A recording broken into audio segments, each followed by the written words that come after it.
Hello အားလုံးပဲမင်္ဂလာပါရှင်မမခပြိုးပြီးမျိုးစုံရောင်းဆိုင်မှာကြိုဆိုပါရနော်မိမိခုပြပင်နေရဲ့အပင်လေးကတော့လက်ကြီးအပင်ကြီးဆိုင်လေးဖြစ်ပါတယ်ရှင်မိမိစီမှာအသီးတော့မပါသေးဘူးနော်ဂိုင်းတုတ်တယ်ဂိုင်းကွာများတဲ့အပင်အောင်ကောင်းတဲ့အပင်လေးဖြစ်ပါတယ်ရှင်လက်ကြီးကိုမှယူရီးယားမျိုးလက်ကြီးလေးပါနော်ဒါလေးတွေကတော့အပင်သေးဆိုင်လေးတွေပါ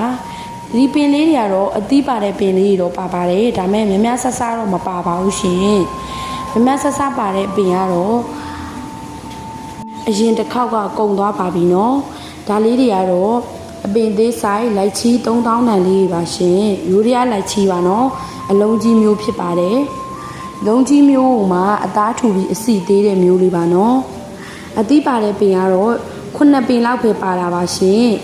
ဒီမဲ့ကြည့်အောင်တော့ဒီပင်လေးကလည်း3000တန်လေးပါရှင်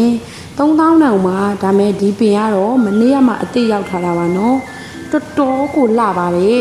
အသီးလည်းများတယ်အပင်အောင်လည်းကောင်းတယ်အပင်သေးဆိုင်3000တန်လေးပါရှင်မိမိစီမှာယူရီးယားမျိုးတွေဗမာမျိုးတွေအကုန်ရပါတယ်နော်မိမိစီမှာမှာယူလို့ရပါပြီTikTok CBမှာပဲဖြစ်ဖြစ်ဘိုက်ဘာအနေပဲဖြစ်ဖြစ်မှာယူလို့ရပါတယ်နော်ဒါလေးကတော့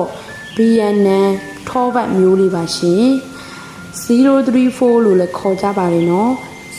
အလုံးရှည်မျိုးမှာအစီကအောက်ပိုင်းလေးတွေပါတာမို့လို့အသားကလည်းထူပါတယ်ရှင်ပြီးတော့အခွန်ကလည်းတခြားထောပတ်တွေနဲ့မတူဘူးနော်အခွန်